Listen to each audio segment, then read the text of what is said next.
चल हो जा शुरू। केसरिया से मन जोगी हुआ रे, दिल झूमे देखो पतवारा हुआ रे, दिल झूमे देखो पतवारा हुआ रे। हर पल मनाओ केसरी त्योहार। विमल, बोलो जुबान केसरी।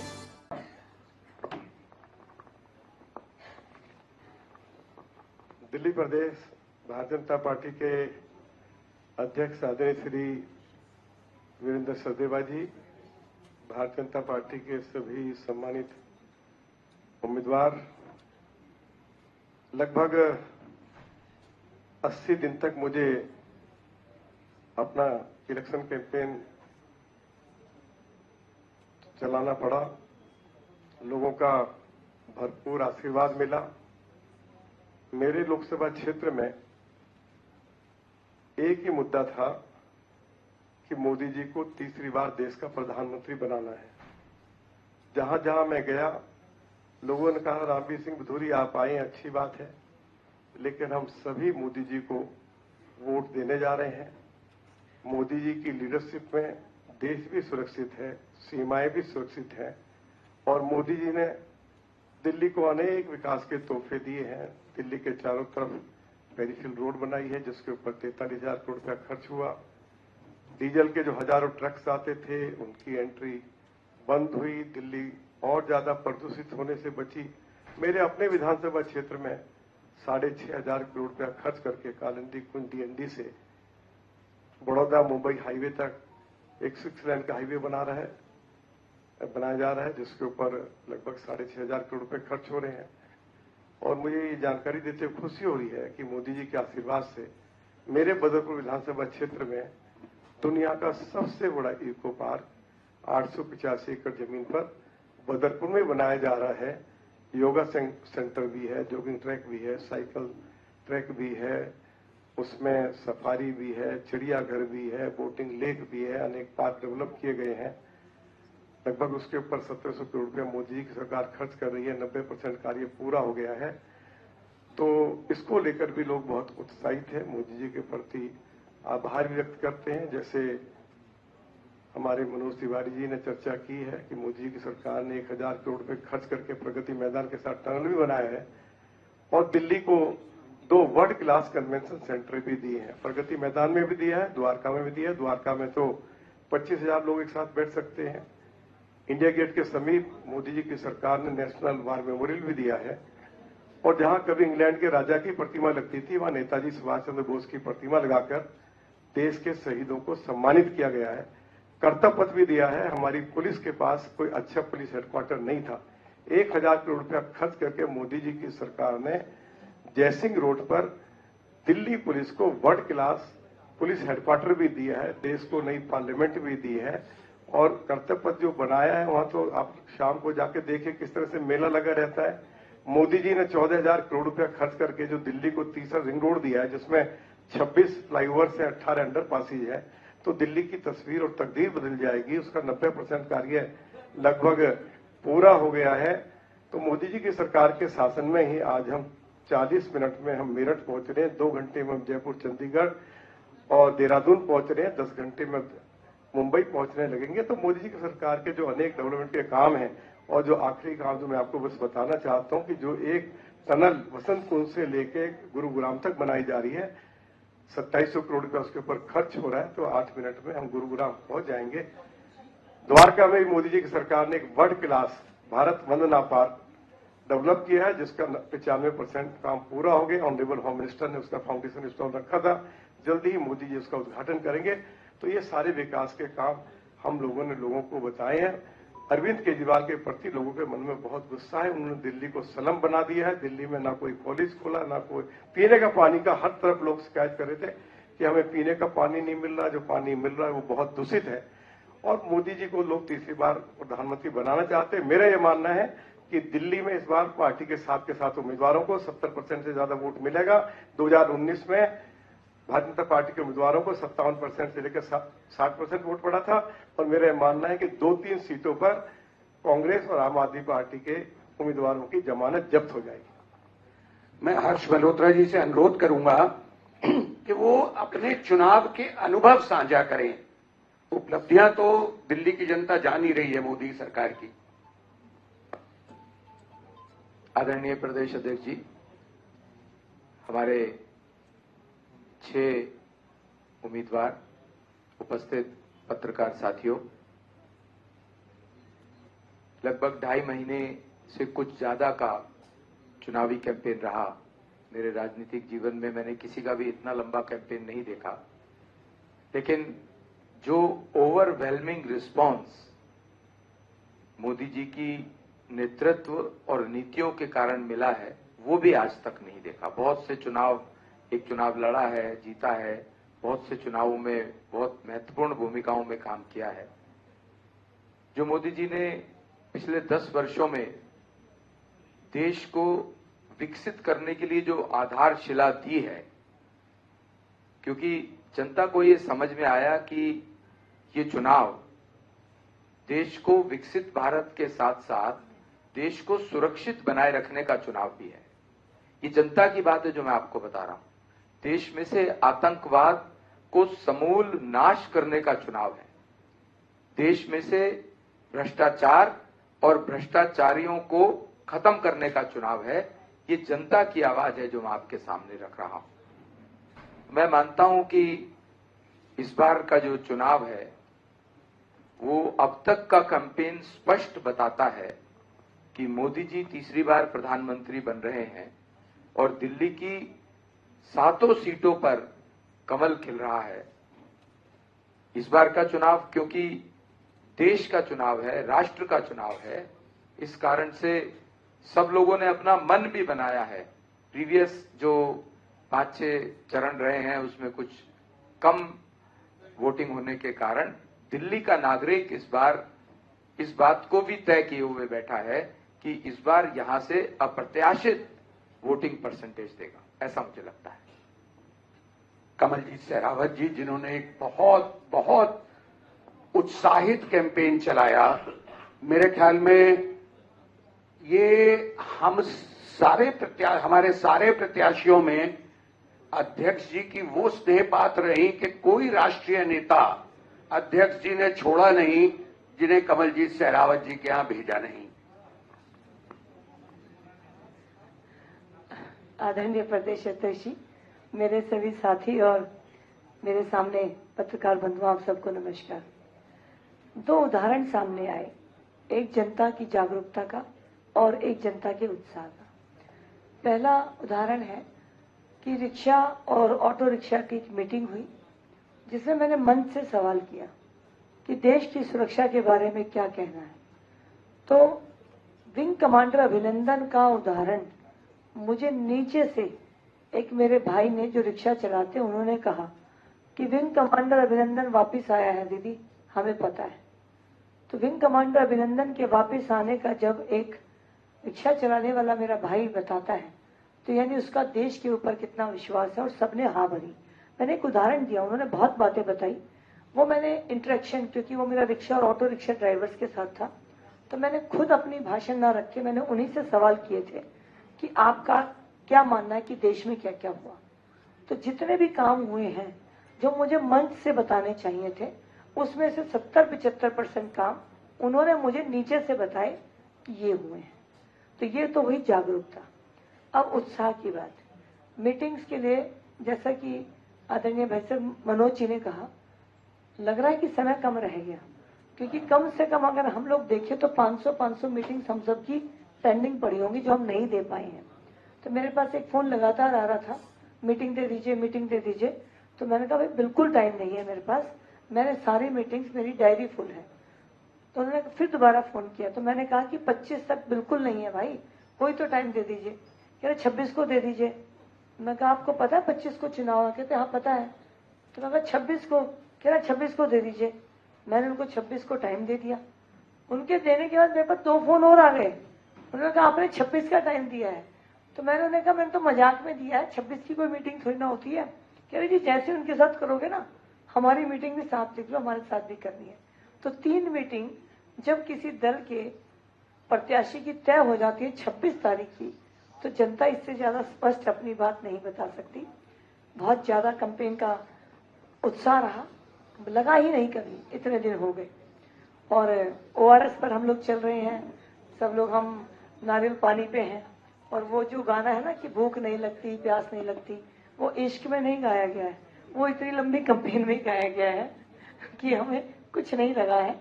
और आदरणीय अध्यक्ष जी ने भी, मोदी जी की सभा हमारे यहाँ हो गई, तो फिर तो कहने क्या, बहुत अच्छा हुआ है। और जो आप लोगों ने भी लगातार, आप साथियों ने कांटेक्ट किया है, मैं तो कम से कम आप में से बहुत कम से मिल पाई हूँ कि मुझे लगा ग्राउंड पे काम कर लूँ, आप तो अपने ही हो, लेकिन आप लोगों ने फिर भी पकड़ा है हमें और इंटरव्यू किए हैं। मैं आपका भी थैंक्स करती हूँ। आप लोगों ने भी बहुत अच्छा हमारा साथ दिया है, हमारे कैंपेन को जैसे हम कर रहे हैं आपने लोगों के सामने रखा है। आप सबको नमस्कार। कार्यकर्ता चुनाव लड़ रहे हैं, ऐसे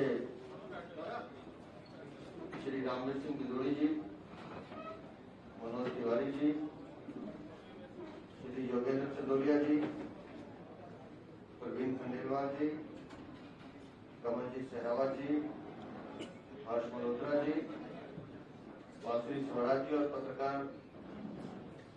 बंधुओं, 2 मार्च को 5 टिकट अनाउंस किए थे हमारे केंद्रीय नेतृत्व। अगर हम 2 मार्च से मान लें तो आज 84वां दिन है। 83 दिन का एक लंबा यात्रा इन सब ने अपने अपने क्षेत्रों में की है और सबके अपने बहुत मीठे अनुभव भी हैं। दिल्ली में क्योंकि पहली बार इतना लंबा चुनाव प्रचार चला है, नहीं तो अमूमन 15 या 20 दिन में पूरा चुनाव करते थे। तो पूरे विस्तार से जनता से मिलने का, जनता की समस्याओं को समझने का और उनके साथ इंटरेक्शन करने का हमारे सभी प्रत्याशियों को मौका मिला है।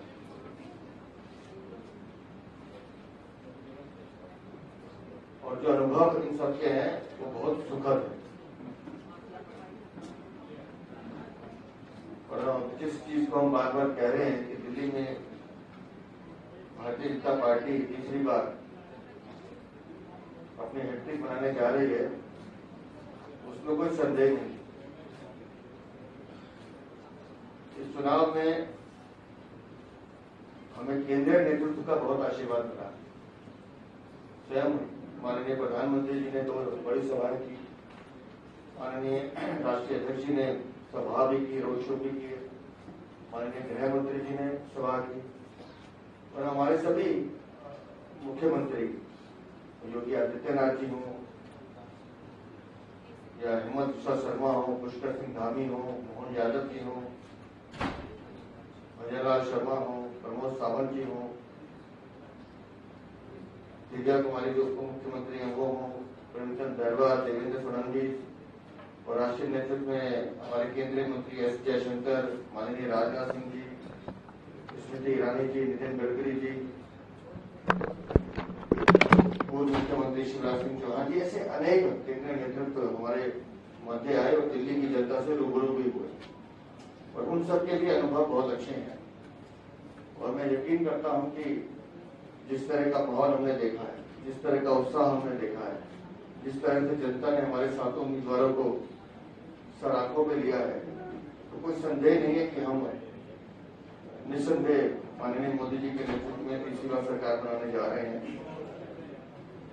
सभी कार्यकर्ताओं ने भी दमखम के साथ आज 84वां दिन है, लगातार मेहनत की और कल का जो पोलिंग का दिन है उसके लिए हम सब लोग तैयार हैं और सुबह 7 बजे से हम सब यहाँ अपना मतदान करेंगे। वहीं हम दिल्ली की जनता से ये अपील भी कर रहे हैं कि गर्मी ज्यादा है, उसको देखते हुए सब लोग अपना मत सुरक्षित करें, मत जरूर डालें।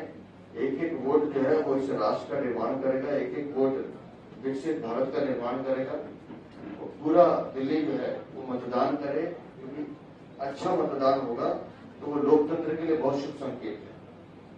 तो हम तो चाहते हैं कि दिल्ली जितने भी बाकी शहरों में मतदान हो उसका रिकॉर्ड तोड़े और खूब मतदान करें। लेकिन कुछ जानकारियां मेरे पास आ रही हैं और वो मैं आपसे शेयर करना चाहता हूं। चुनाव को प्रभावित करने के लिए जो हमारा विरोधी गठबंधन है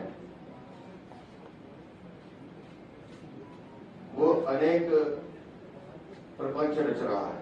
कल भी हमने एक प्रपंच देखा आपको, लेकिन जो मेरे पास जानकारी आ रही है और बड़ी पुख्ता जानकारी है, कल दिल्ली में चुनाव को बाधित करने के लिए लंबे लंबे बिजली कट लगाए गए, पोलिंग स्टेशन को डिस्टर्ब करने की कोशिश की जाए कि बिजली कट हो, पोलिंग कम हो। और जो आप देख रहे हैं पिछले 4 दिन से पानी की आपूर्ति कम हो रही है, उसका भी एक बहुत बड़ा कारण है। तो मैं चुनाव आयोग से ये निवेदन करता हूं कि पोलिंग सुनिश्चित हो, सही हो और उसमें कोई व्यवधान पैदा ना हो। विशेष रूप से मैं बिजली की तरफ इशारा करता हूं। तो उसको चुनाव आयोग उस पर निगाह रखे। जो भी पावर डिस्कॉम से उनसे बात करें कि कल 100% बिजली की व्यवस्था सुचारू रहनी चाहिए। जानबूझकर व्यवधान पैदा करने की कोशिश की जा सकती है, ऐसा हमारा मानना है। तो दिल्ली का कल का 25 तारीख का चुनाव संपन्न हो, शांति से हो, सुचारू रूप से हो और दिल्ली 100% मतदान करे, राष्ट्र निर्माण के लिए करे, ऐसा हमारा मानना है। और हम सभी दिल्ली वासियों से मैं व्यक्तिगत अपील करता हूं कि कल धूप होगी, अपने बुजुर्गों का ध्यान रखें और नए वोटर्स जो है वो मतदान करें। सब बहनें माताएं घर से निकलें और एक एक वोट राष्ट्र को मजबूत करने के लिए अपना मतदान करें। बहुत बहुत धन्यवाद। और मैं चाहूंगा कि जो हमारे मनोज जी से शुरू करते हैं और सभी अपना अपना जो भी अनुभव इन 84 दिनों में आया है वो आपसे शेयर करें। मनोज जी। धन्यवाद हमारे प्रिय अध्यक्ष जी वीरेंद्र सचदेवा जी। बीच में हमें अपने सभी साथियों से मिलने का मौका मिला चुनाव के दौरान भी। कमलजीत के यहाँ कार्यक्रम में गए थे तब इनको कहीं और कार्यक्रम में भेजा था हमने। तो पूरी दिल्ली और अपनी नॉर्थ ईस्ट दिल्ली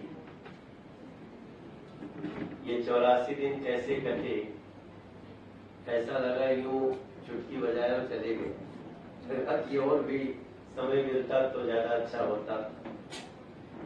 मैं इतना जरूर आप सबसे शेयर करना चाहता हूं कि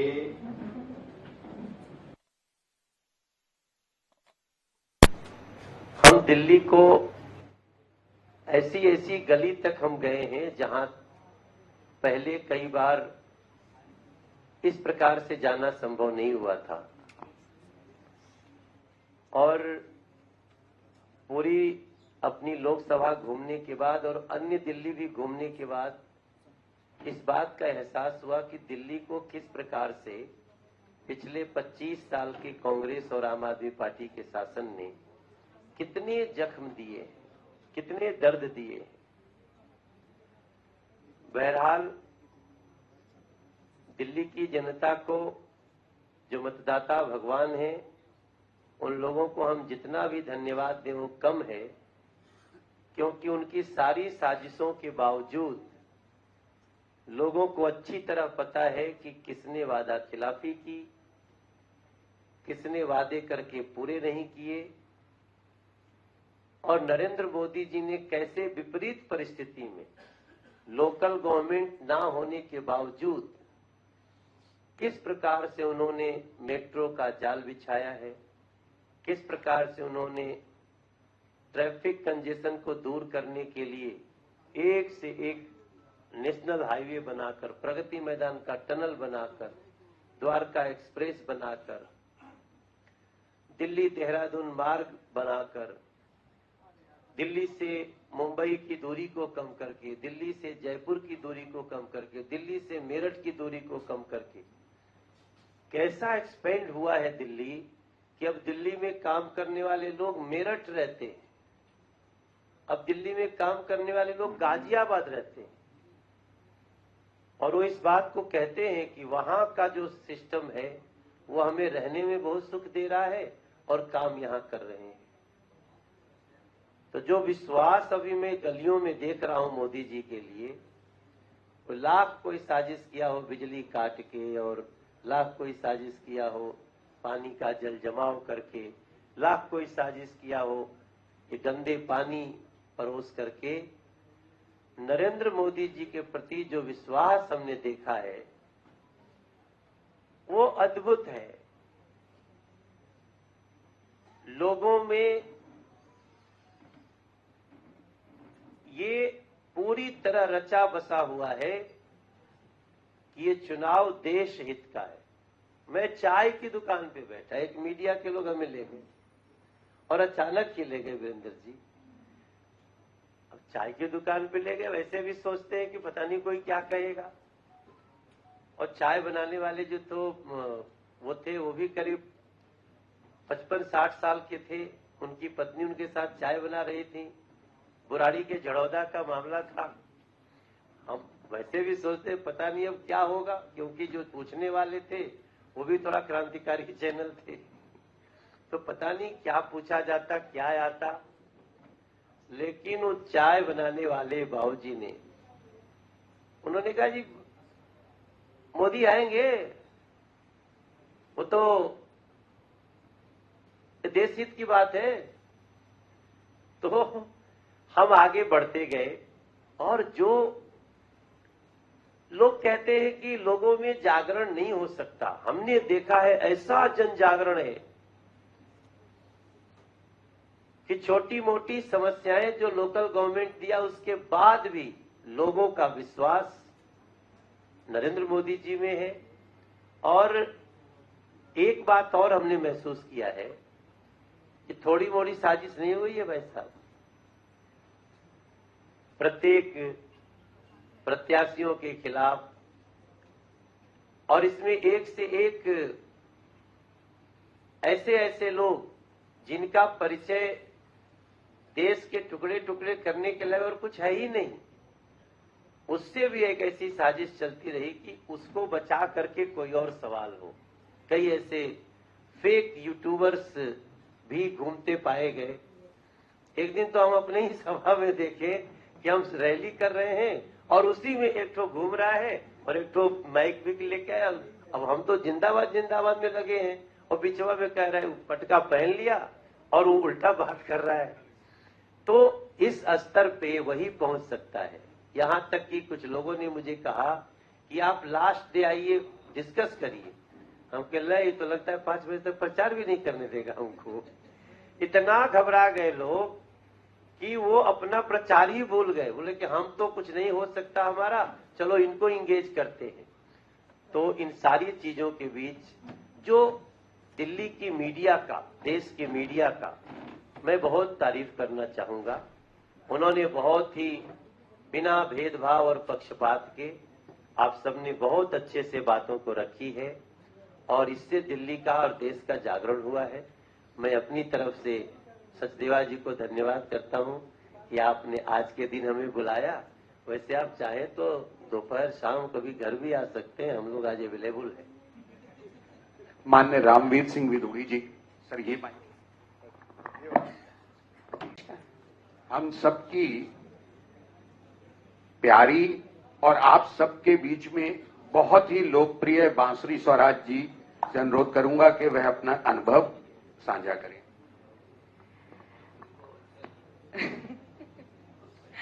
आदरणीय प्रदेश अध्यक्ष जी, यहाँ मेरे वरिष्ठ, मैं कहूंगी मोदी जी के 6 और कमल जो बहुत जल्द 4 जून को खिलने वाले हैं, मेरे बड़े भाई प्रवीण शंकर कपूर जी, मेरे बड़े भाई विक्रम मित्तल जी, मीडिया के सभी साथी। 84 दिन का कैंपेन था जी, मैं जनता जनार्दन के आशीर्वाद स्नेह से अभिभूत हूं और उनका जो अगाध विश्वास यशस्वी प्रधानमंत्री श्री नरेंद्र मोदी जी की जन कल्याणकारी योजनाएं हैं और उनकी लोकप्रियता तथा उनके विकसित भारत के विजन के साथ जो उनका उसमें जो एक विश्वास है, मैं कहूंगी कि वो सब उमड़ कर आशीर्वाद के रूप में मुझ पर बरसा है। कैंपेन में जो आशीर्वाद और स्नेह मिला है उसके लिए तो मैं दिल्ली की जनता की आजीवन ऋणी हूं ही। एक बात आपसे झूठ नहीं बोलूंगी, जहां गई हर कदम पर लगा जैसे मां साथ है। मालवीय नगर में सीनियर सिटीजन सेंटर गई थी तो एक अंकल और आंटी हाथ पकड़कर लेके गए एक दीवार पर जहां पर पट्टिका लगी हुई थी मां के नाम की। जैसे ही उस नाम पर ऐसे अपनी उंगलियां फेरी, मैं आपको सच बताती हूँ, लगा कि वो उनका आशीर्वाद वही है। वो मेरे साथ खड़ी हैं, हर मोमेंट पे साथ खड़ी हैं, हर क्षण साथ खड़ी हैं। अजीब सी बात है कि नई दिल्ली संसदीय क्षेत्र में 10 के 10 विधायक आम आदमी पार्टी के हैं, ज्यादातर पार्षद आम आदमी पार्टी के हैं, लेकिन एक दशक तक यहाँ पर कई चीजें ऐसी, कोई विकास का कार्य उन्होंने करा नहीं है, क्योंकि जो मुद्दे मेरे समक्ष आ रहे थे वो आमतौर पर विधायक या पार्षद के संज्ञान में होने चाहिए या उनके अधिकार क्षेत्र में होने चाहिए। लेकिन हाँ, जब 84 दिन का कैंपेन हो गया तो मैंने संकल्प ले लिया कि यदि देवतुल्य मतदाता नई दिल्ली संसदीय क्षेत्र का कोई ऐसा मुद्दा लेकर आता है जो कि विधायक या पार्षद के अधिकार क्षेत्र में होना चाहिए, तो भी, और अगर मुझे सेवा का मौका मिलता है तो भी मैं उनको ये कह के नहीं छटकूंगी कि ये मेरे अधिकार क्षेत्र में नहीं है, बल्कि उनकी बुलंद आवाज बनकर उनके साथ डटी रहूंगी। कैंपेन से ये पता चला कि सरकारी कर्मचारियों के लिए एक सहयोग पोर्टल बनाने का संकल्प लिया है, जिसका मोबाइल एप्लीकेशन भी होगा। यहाँ पर सरकारी कर्मचारी अनोनिमस या अनाम तरीके से भी अपनी समस्याएं रख पाएंगे और उनका निवारण और निदान करने का अथक प्रयास करूंगी। एक स्टार्टअप हब जरूर बनाना चाहूंगी जो कि यूथ सेंट्रिक होगा, वुमेन सेंट्रिक होगा।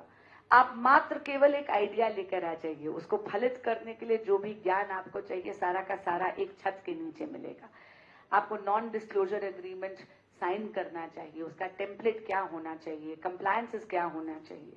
कई यंग एंटरप्रेन्योर्स हैं जो एक गलती कर देते हैं बहुत ज्यादा इक्विटी देने की, तो उन सब चीजों से आपको बचा के रखने के लिए ये एक ड्रीम प्रोजेक्ट होगा। पर यहाँ बैठी हूं तो एक धन्यवाद जरूर करना चाहूंगी अपने बड़े बहन भाइयों का। इस पूरे के पूरे प्रचार में आप सबका बहुत योगदान रहा है। सबने मुझे इतना आशीर्वाद, इतनी एडवाइस दी है। मुझे लगता है ये कैंपेन मैंने प्रदेश अध्यक्ष जी की छत्रछाया में करा है। भाई साहब बहुत धन्यवाद कि आप हमेशा एडवाइस के लिए भी मौजूद थे, रोड शोज में भी आए। योगेंद्र चंडोलिया जी और मनोज तिवारी जी तो प्रत्याशी होने के बावजूद समय की विवशताओं की बाधा को लांघते हुए प्रचार में भी आए। और हर्ष भाई साहब हो जाए, कमलजीत सहरावत जी हो जाए, प्रवीण भाई साहब हो जाए, रामवीर भाई साहब हो जाए, इन सबके कान कतरे हैं। आप सबका बहुत बहुत धन्यवाद और मीडिया के बंधुओं का खास करके धन्यवाद। कोई त्रुटि हुई हो तो उसके लिए मैं क्षमा चाहूंगी। एक चीज भूल गई आप, प्रवीण जी तो अपने साथ आपको मंदिर भी ले गए। जी बिल्कुल, हनुमान जी का तो मन के दर्शन प्रवीण भाई साहब के कारण ही हुए। मैंने कहा ना, बिल्कुल बीच में रख के उंगली पकड़कर इन छियों ने मेरे कैंपेन में मेरा मार्गदर्शन करा है। अब मैं योगेंद्र चंदोलिया जी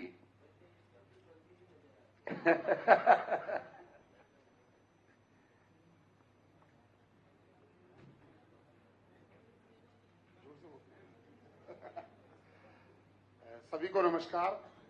हमारे प्रदेश के अध्यक्ष आदरणीय वीरेंद्र सचदेवा जी, मेरे साथ 6 उम्मीदवार, मेरे से सीनियर सब लोग हैं, प्रवीण शंकर कपूर जी और विक्रम मित्तल जी। मैं अध्यक्ष जी से पूछ रहा हूं, अध्यक्ष जी हमें 10 दिन कम क्यों मिले? हमें 10 दिन कम क्यों मिले? दिल्ली की सबसे बड़ी सीट नॉर्थ वेस्ट सीट है, जहां पर 25,53,000 मतदाता है, 2454 पोलिंग बूथ है। तो 10 दिन कम मिले, उसका भी काम हमने रात रात जाग कर लिया। चुनाव नरेंद्र मोदी जी के नाम पर लड़ा गया। मेरे क्षेत्र में एक बहुत बड़ा वर्ग दिल्ली देहात का है और दिल्ली देहात के बुजुर्ग और मातृशक्ति वो एक ही बात कहते थे, बेटा वोट तो मोदी को ही देंगे। और मैं आश्वस्त होकर निकलता था। गांव में जो व्यक्ति मेरे सामने चुनाव लड़ रहा है, मैंने तो बालाजी महाराज का मैं अनन्य भक्त हूं, उस व्यक्ति का नाम मेरे मुंह से नहीं निकलना चाहिए। ये बालाजी ने मुझे शक्ति दी कि जिस प्रकार की उसकी छवि और जिस प्रकार से उसका व्यवहार है, तो उसको जवाब देना बड़ा मुश्किल पड़ रहा था। और वो गांव में कैंपेन करने के लिए घुसे नहीं। गांव वालों ने कहा कि सड़क तो हमारे बाप की नहीं है, गांव हमारे बाप और दादाओं का है, गांव में तो घुसने देंगे नहीं।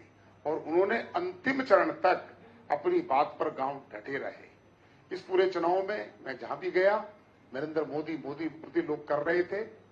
दिल्ली सरकार के खिलाफ भी लोगों में जबरदस्त गुस्सा 2-3 कारणों से है। एक सबसे बड़ा कारण 2013, 15 और 20 के मैनिफेस्टो में उन्होंने राशन कार्ड बनाने की बात की थी। 7 लाख से ज्यादा परिवारों के राशन कार्ड नहीं बने। जिस घर के अंदर पुत्र वधू आ गई, बच्चे हो गए, उनके राशन कार्ड पे नाम नहीं है। इस बात से नाराज है सारे लोग। और तीसरा, वृद्धावस्था पेंशन जो नहीं मिली। और प्रवीण शंकर जी ने कह दिया कि मोदी जी के काम को तो मुझे बताने की आवश्यकता नहीं है।